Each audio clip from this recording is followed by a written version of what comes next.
divine souls. Continuing with the topic of bhakti. Yesterday I was explaining to you that knowledge should lead to love for God. Gyan should lead to bhakti.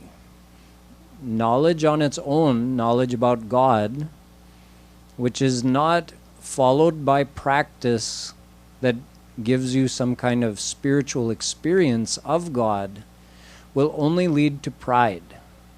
If we have only the theoretical knowledge without any practical experience, then that knowledge leads to pride, which keeps us separate from God. However, that doesn't mean that knowledge is not required. Even on the path of bhakti, knowledge is required. In this whole series, I've been explaining to you why we need God, why we should try to find God, what is the means of finding God, how the only means of ultimately reaching God is through the path of bhakti. I've given many speeches in this series, and all of this is to share knowledge with you. So we need knowledge. Even having understood that we have to follow the path of bhakti, we still need more knowledge. Exactly what is the path of bhakti? How is it to be followed? What are the characteristics of true bhakti? And what are the conditions on the path of bhakti that have to be followed? Number 1 is said by Kapil Bhagwan in the Bhagavatam. Mano gatira vichhinna yatha gangam bhasom budhau.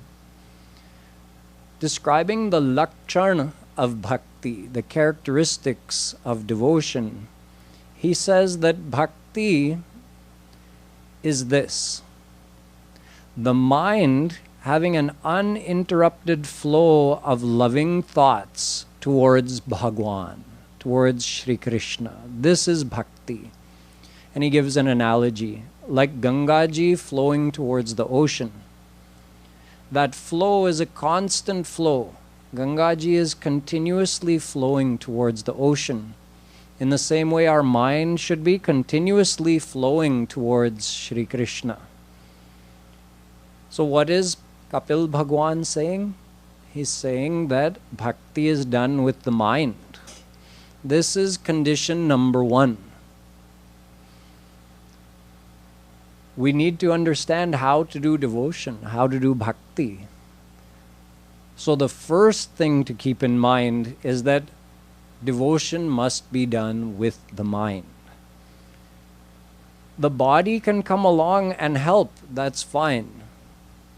But that is not the main form of devotion. Chaitanya Mahaprabhu ji had 2 terms which he used to help people understand the difference between external devotion and internal devotion.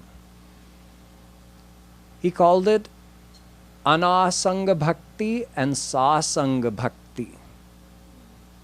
Anasanga Bhakti means devotion which is done physically without the attachment of the mind in God.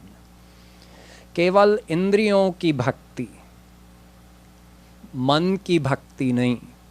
This is anasang bhakti. Anasang meaning no sang of your mind with Bhagwan.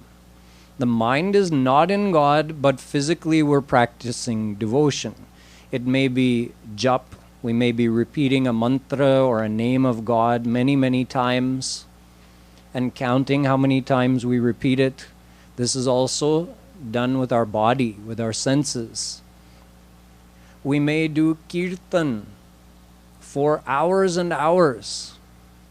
This is also a physical act. It's possible to do that without the association of our mind. Our mind could be somewhere else completely while we're chanting God's name, doing kirtan. One may go on a pilgrimage and visit holy places or holy temples in India. Again, this is a physical act which it is possible to do without the attachment of the mind.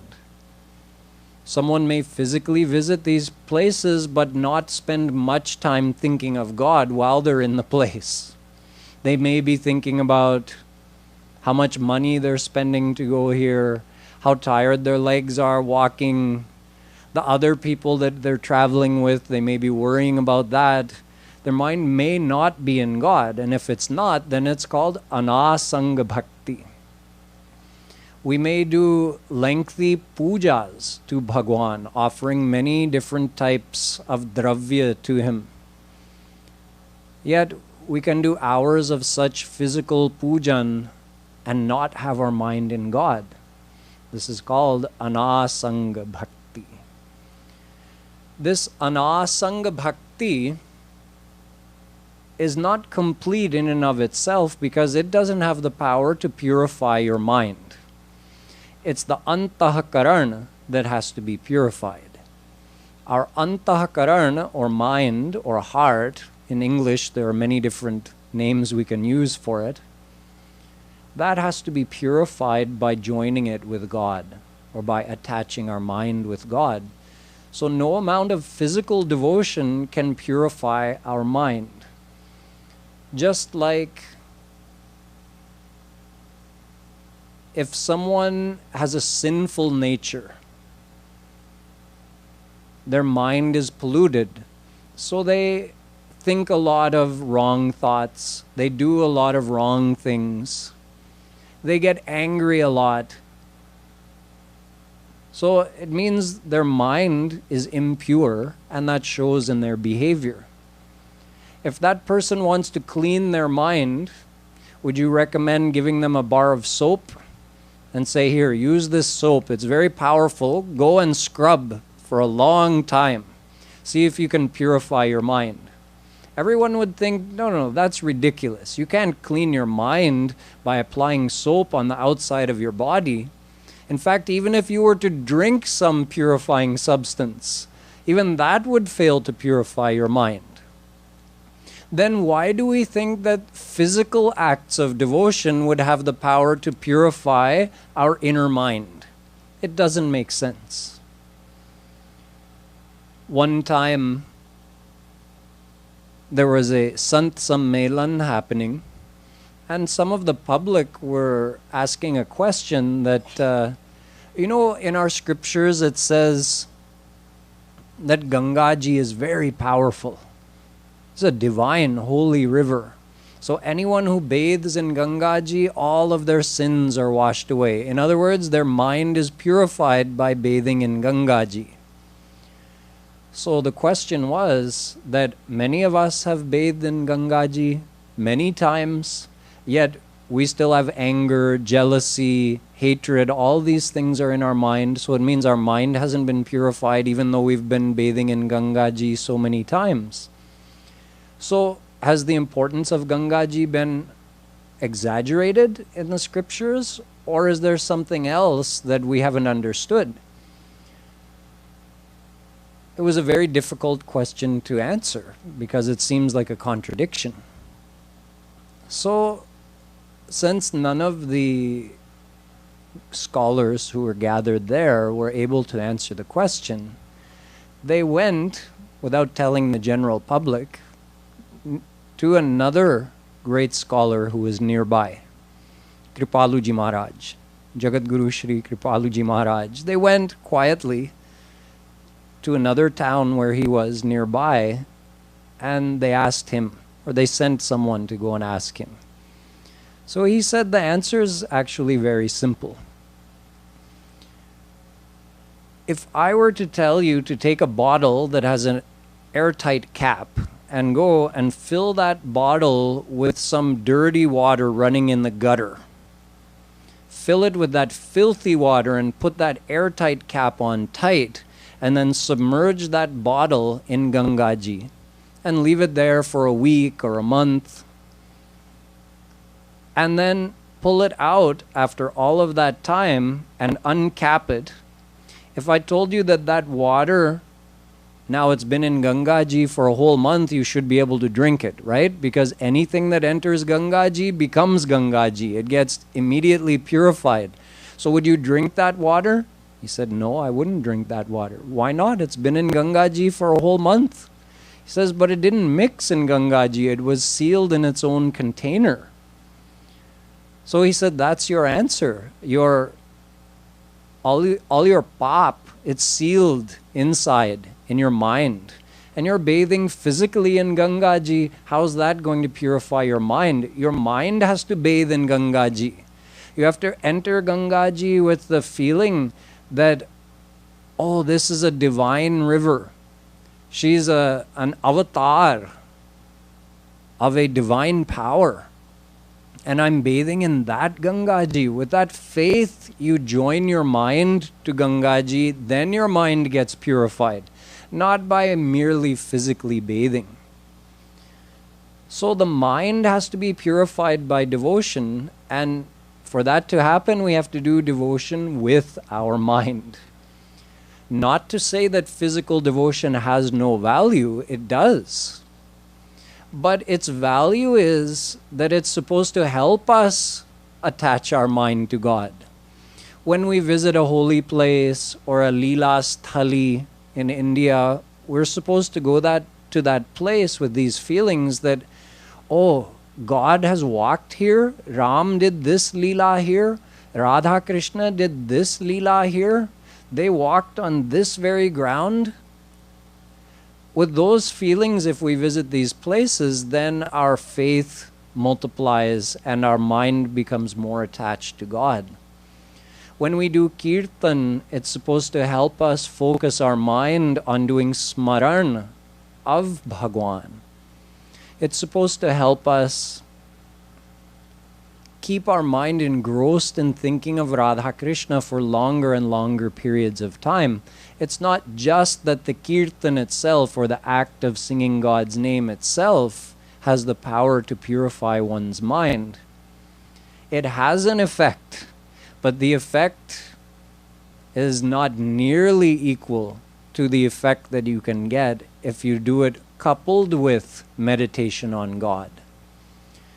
So this is the first condition. The mind must do devotion. Always remember that. Antaranga Bhakti, the internal devotion, is the true devotion, and Bahiranga Bhakti, Bahiranga Sadhana, that is to help with the internal devotion. It should never be viewed as a complete path in and of itself. All of the physical forms of devotion are meant to help us keep our mind attached to God.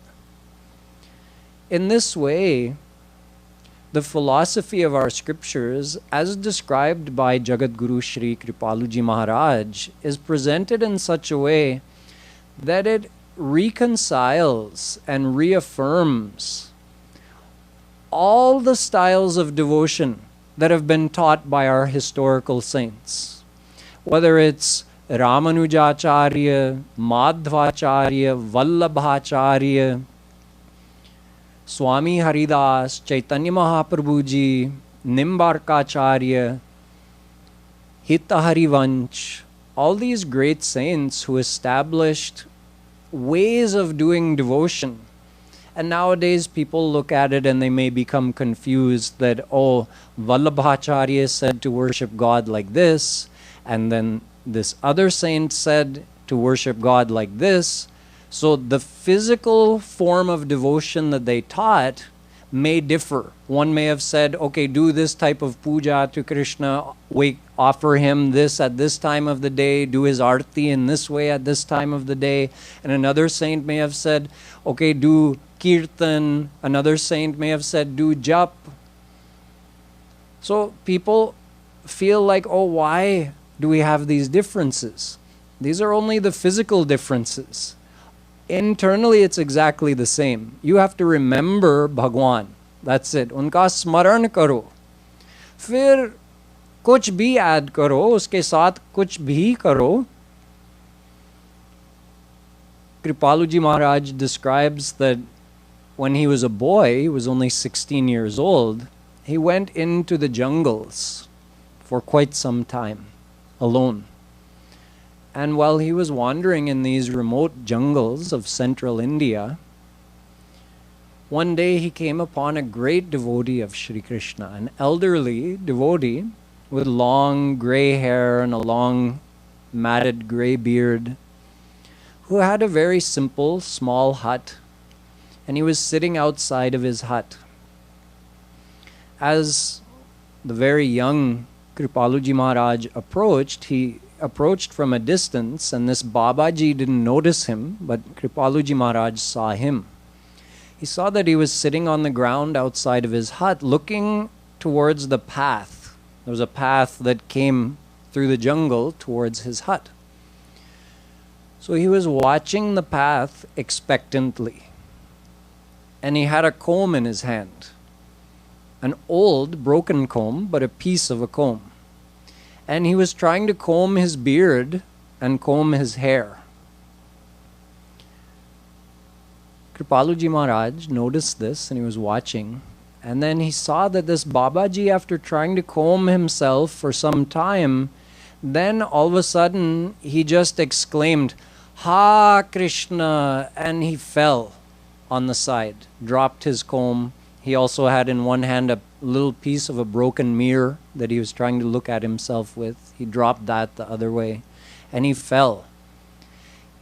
Kripaluji Maharaj understood that he's in viraha of Shri Krishna.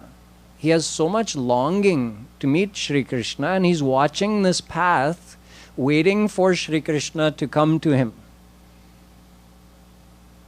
But why is he combing his hair and his beard? Maybe I'll ask him if I get the chance. So he watched a little more. That Babaji regained consciousness. And as soon as he regained consciousness, he looked around. He picked up that piece of the comb. He picked up the piece of the mirror. And he again started trying to comb his beard and his hair, which was totally matted and long, but nonetheless he was trying to fix himself up. And again, after a few minutes, "Ha Krishna!" and he fell unconscious again. So after watching this for a while, Sri Maharaji came to that Babaji and he requested of him that, "Oh Babaji, what are you doing?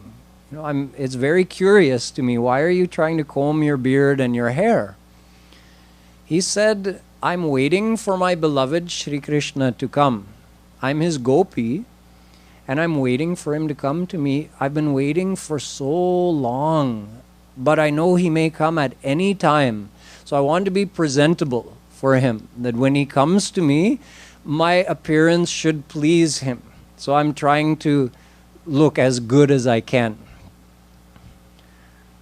So when Shri Maharaji told us this story, he said, "Is this type of devotion described anywhere in our Vedas, anywhere in our Puranas, that you should do devotion with a mirror and a comb?" No. But it's bhakti. See, where was that Babaji's mind? In Krishna. He was longing for Krishna. He was calling for Krishna. It means his mind was in Krishna. And for him, his physical style of doing bhakti was with the comb and the mirror. We sit and we do kirtan. We call Krishna's name, but our emotion, our bhav, should be the same as that Babaji's. What are we doing? We're calling Shri Krishna to come to us. So the physical form is not a fixed thing that you can only do devotion in this way. You must chant this mantra. You must chant this name of God. You must do puja in this way. That's not a fixed thing. Different saints introduced different physical forms of bhakti for the people of that time who were living, that they met, and introduced that as a way of helping those devotees to attach their mind to God. It doesn't mean it was the only way. It doesn't mean every other way is wrong. In fact, they're all right. They're all correct. As long as the one practicing that keeps their mind in Krishna, can do any kind of physical bhakti. So you see, Kripaluji Maharaj was known for reconciling the philosophies. He was known for reaffirming the teachings of all the great saints and all of our scriptures. He did not create more divisions, saying this way is right and this way is wrong. He showed how internally, essentially, all these ways taught by our true historical saints, they're all one, actually. So when we understand that, then all of the confusions go away and we say, okay, I'll find the form of devotion that works the best for me. As long as internally you keep remembering Shri Krishna, you keep remembering the form of God that you're doing devotion to, then your devotion is correct. However, our saints and scriptures have told a few more conditions. This is the first, that bhakti must be done with the mind. In addition to that, there are a few more conditions that we have to consider.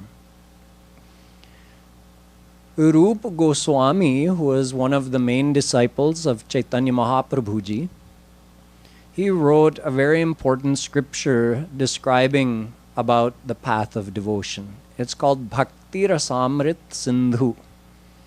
So in that, he has one shlok that describes a couple of the conditions of bhakti. Anyabhilashita shunyam jnana karmadhyanavritam. The first thing he says is Anya abhilasha shunyam. Abhilasha means desire.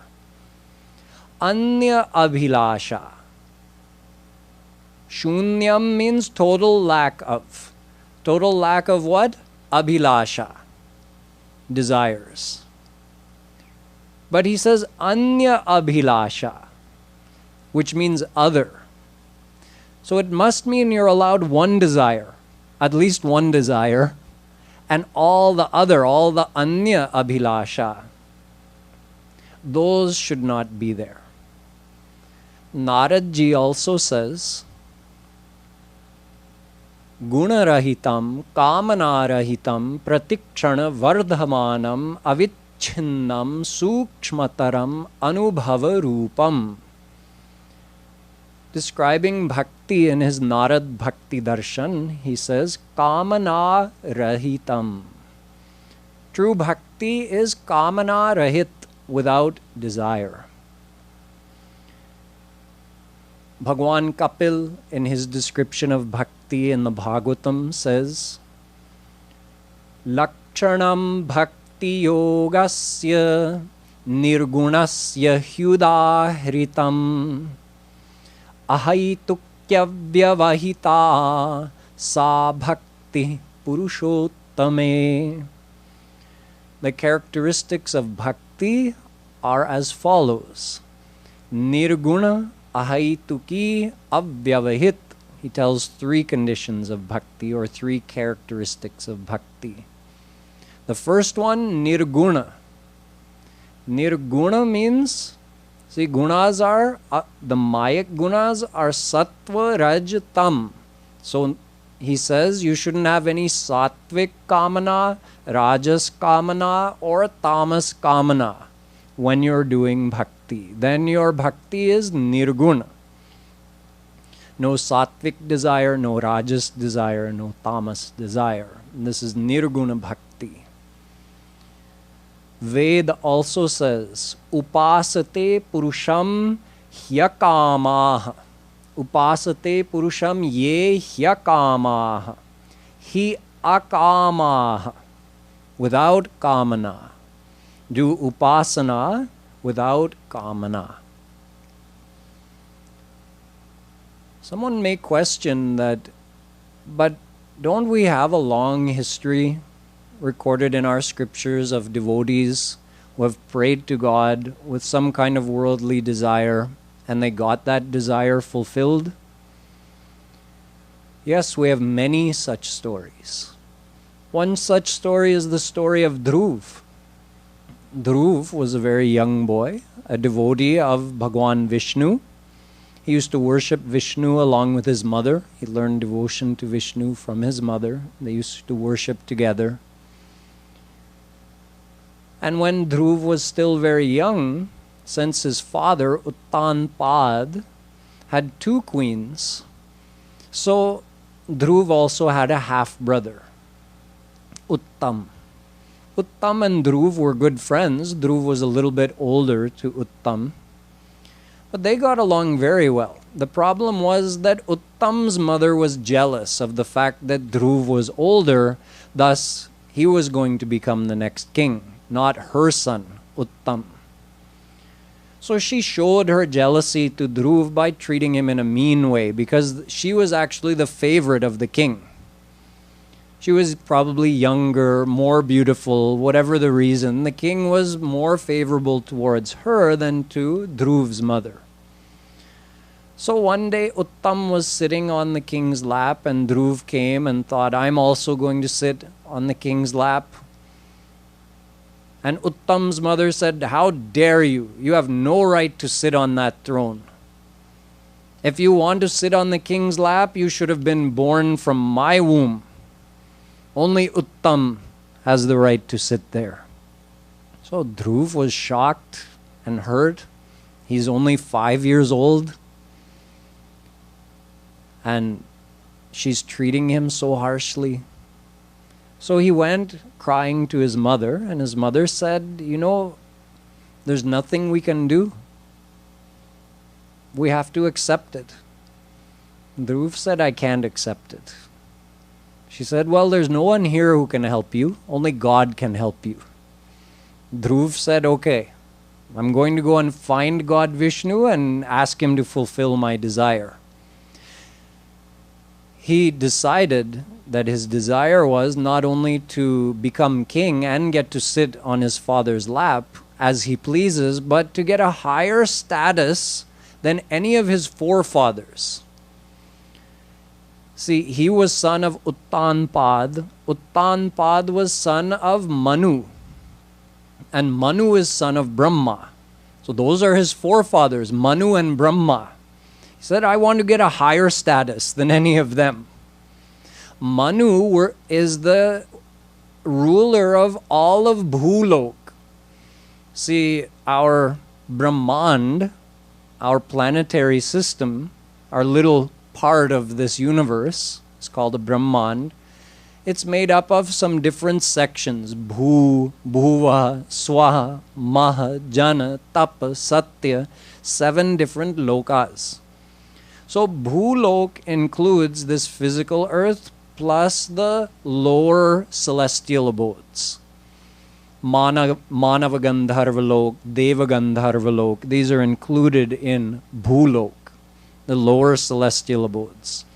So Manu rules. Manu is the first saint who's sent on earth by Brahma to begin human population.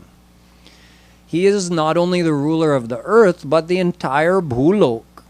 So he's a great ruler. And then Brahma is he actually is the ruler of the topmost abode of Swarg.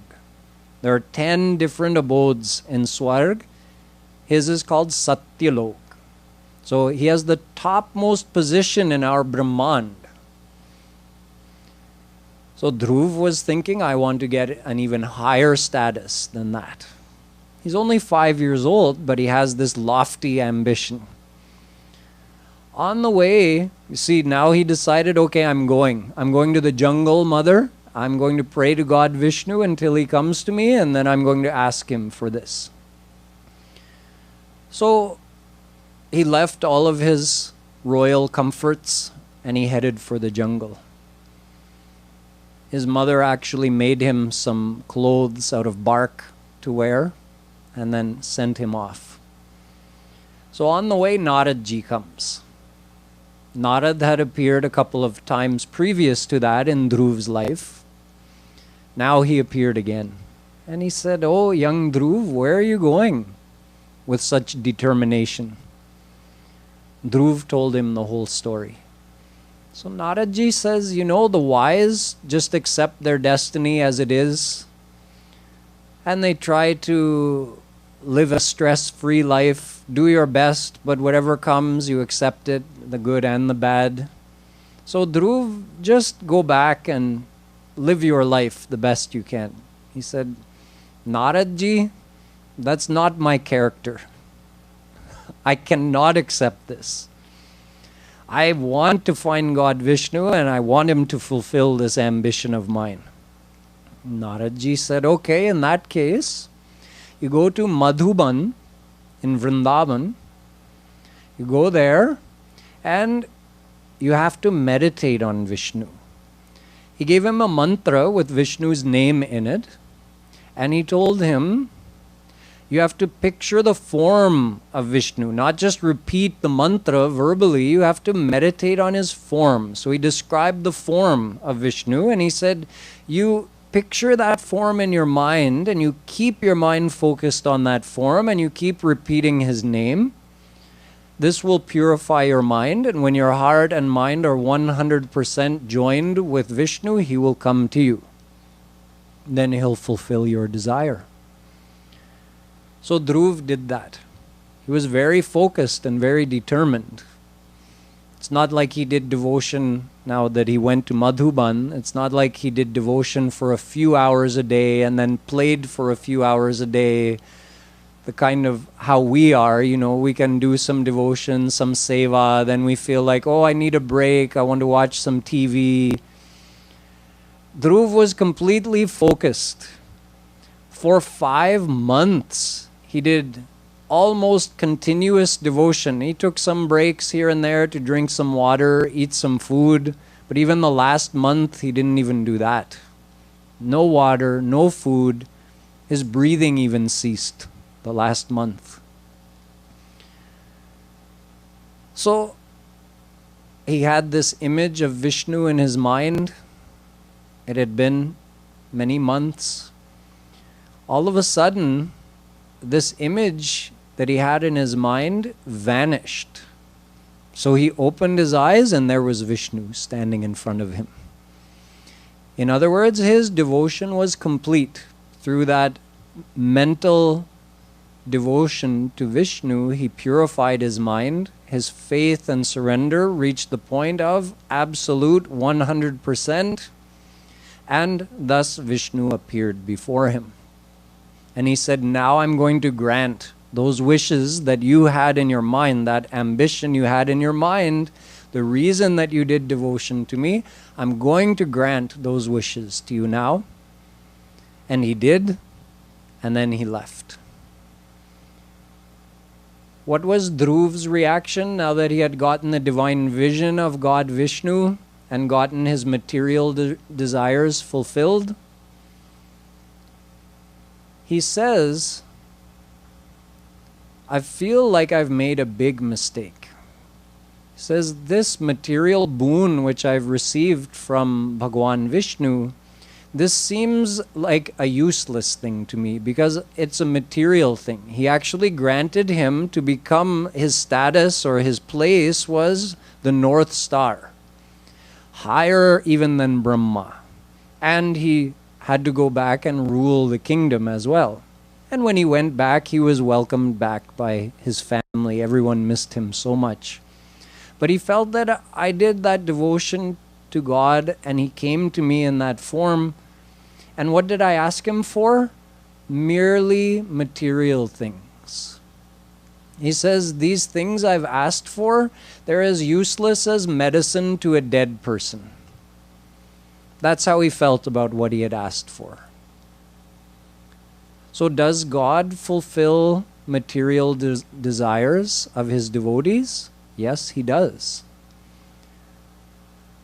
But look at how the whole thing happened.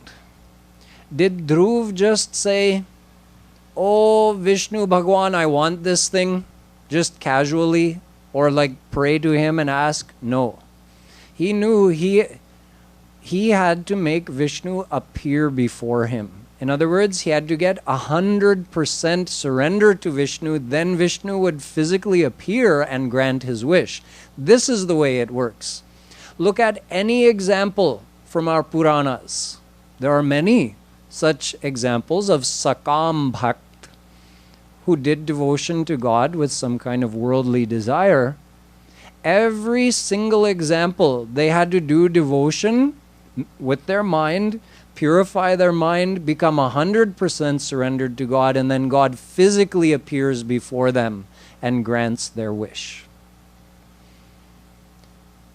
We have never done such a thing, have we? When we pray to God for some worldly desire, we ask Him, we may even have a long list of things that we're asking Him. But have we ever asked Him in the way Dhruv did? With that determination that you must come to me, then I'll ask you? So this is the true Sakam Bhakti. It's done with full faith, full surrender.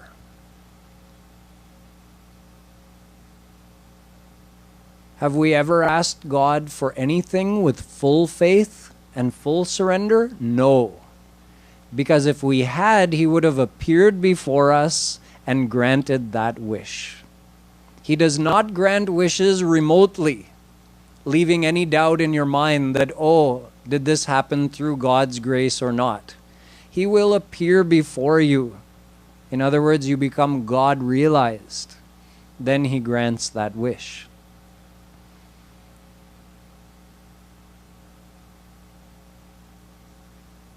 When we pray to God, most people, I would say more than 90% of people, probably pray to God with some kind of worldly desires.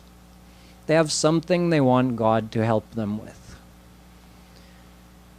This is not a bad thing. It's not a wrong thing. In fact, Shri Krishna says in the Gita, Chaturvidha bhajante mam jana sukritinor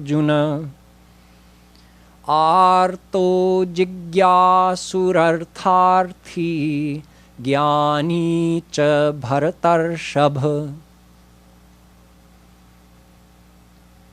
He says that, Arjun, there are 4 different types of people who surrender to me.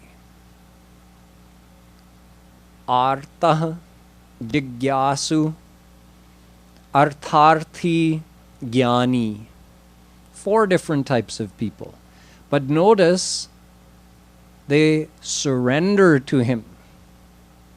That means 100%. So the Artharthi, that means someone who has a worldly ambition. They want that ambition fulfilled. The example is Dhruv. That's one famous example. Another type of person who surrenders to Him is described with the word Artha.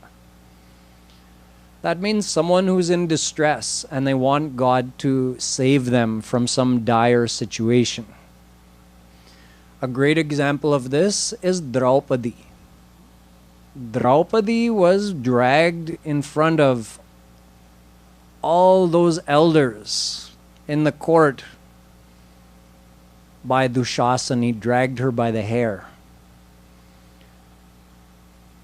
He was threatening to disrobe her, who was such a respected and honorable lady, in front of all of these respected elders there in Hastinapur.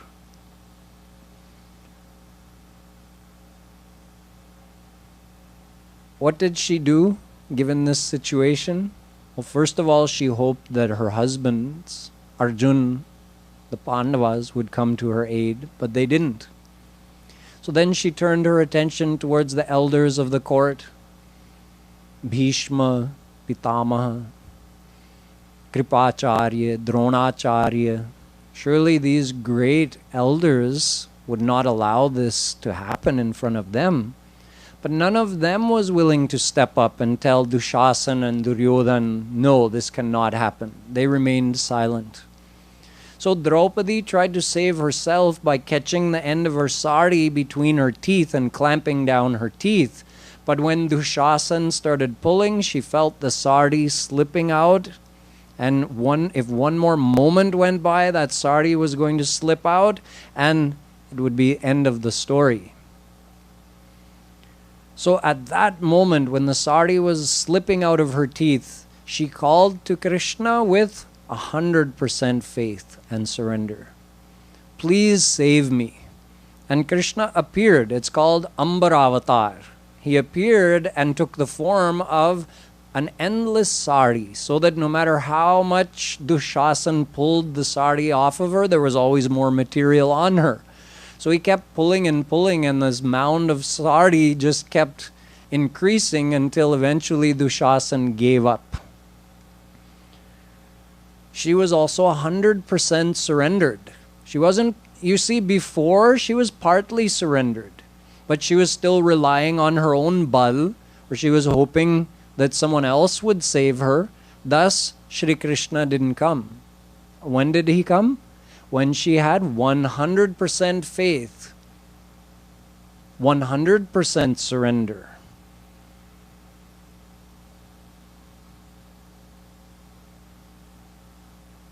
So we have never had that kind of faith and surrender in God. Yet, sometimes we believe that God fulfills my desires. Or I asked God to help me, and He did help me.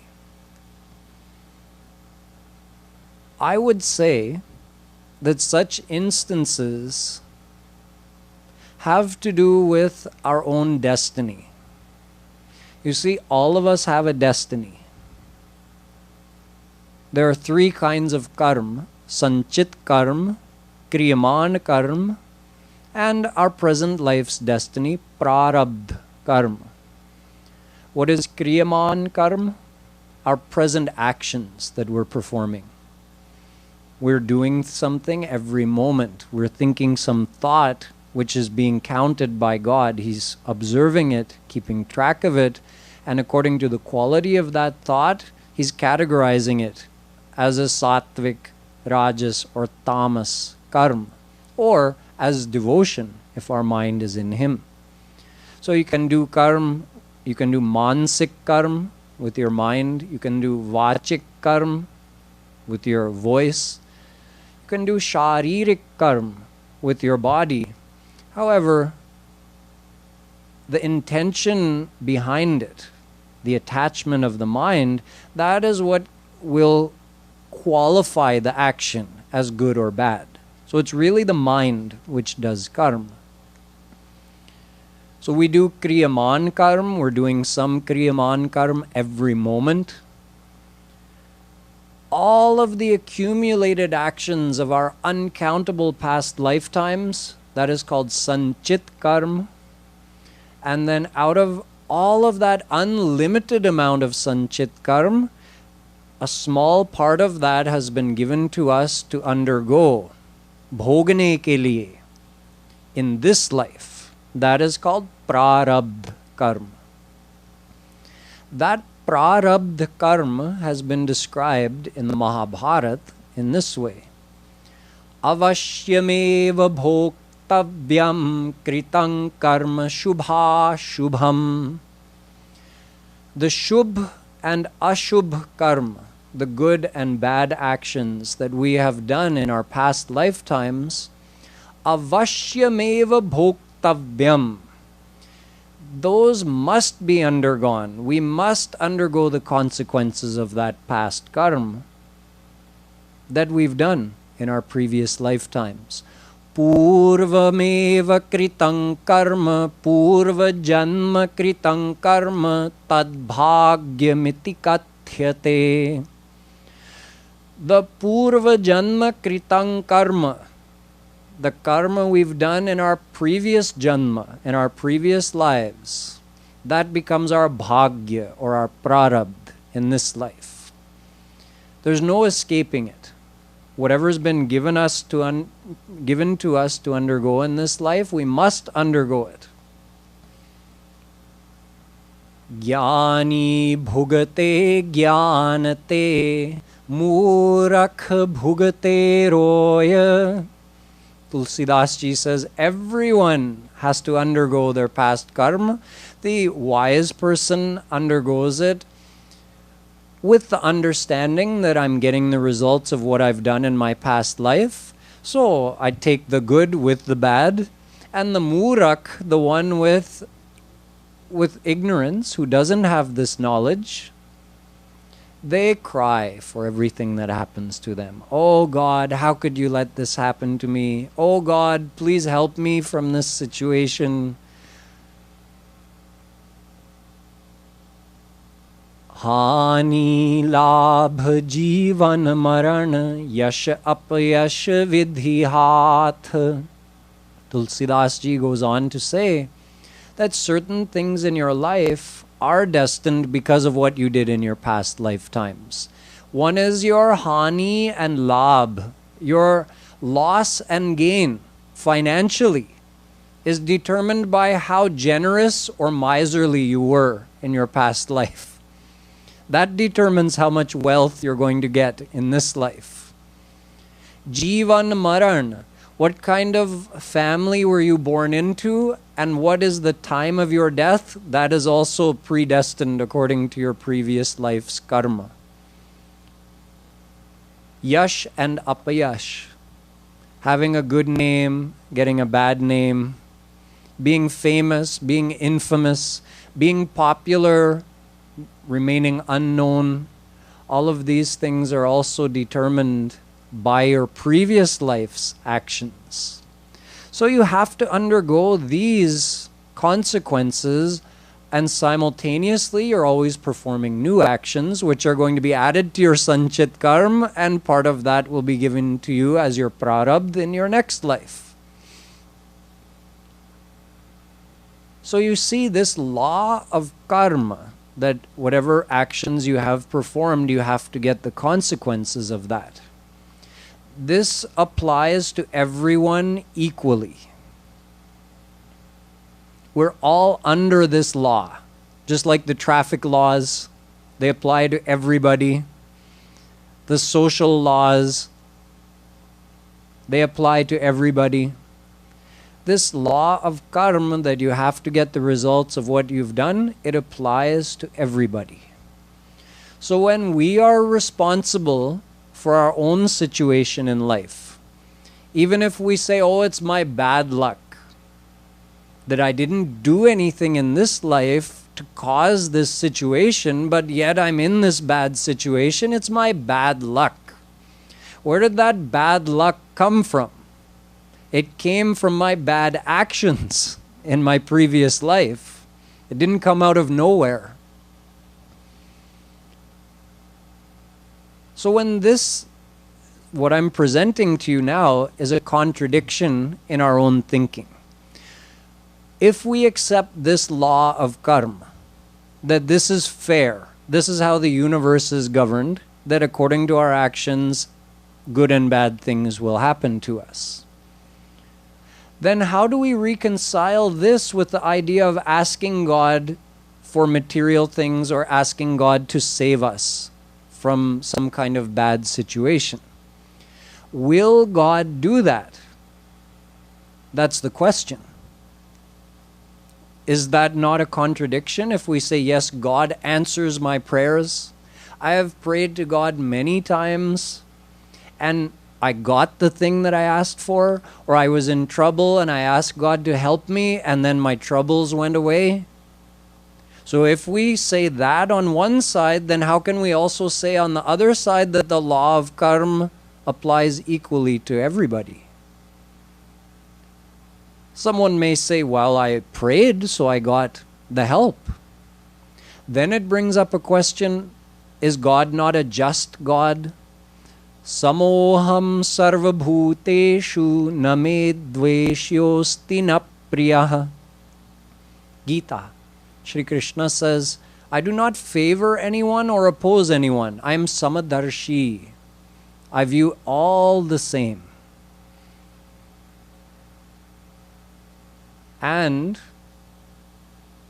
is God not all-knowing? Yah sarvagyah sarvavidyasya jnanamayan tapah. Ved says God is sarvagya. He knows everything.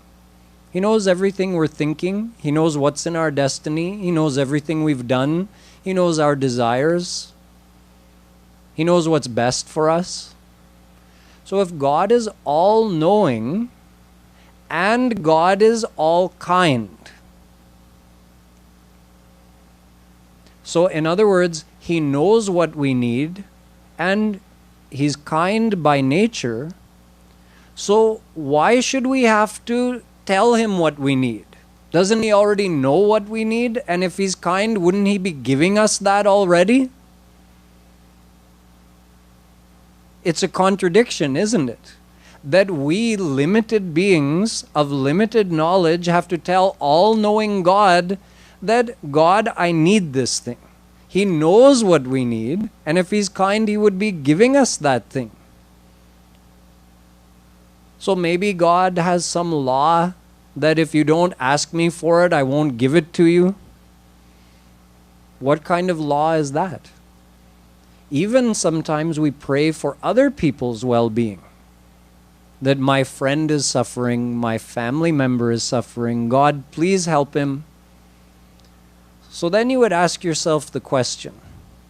Let's say two people are suffering. They both have a similar illness. Perhaps that illness is the result of some karma they did in their previous lifetime. Not all illnesses are. Some of them are just the result of our own carelessness or unhealthy living in this life. But some illnesses could be the result of our past life's actions. Either way, we're responsible, aren't we?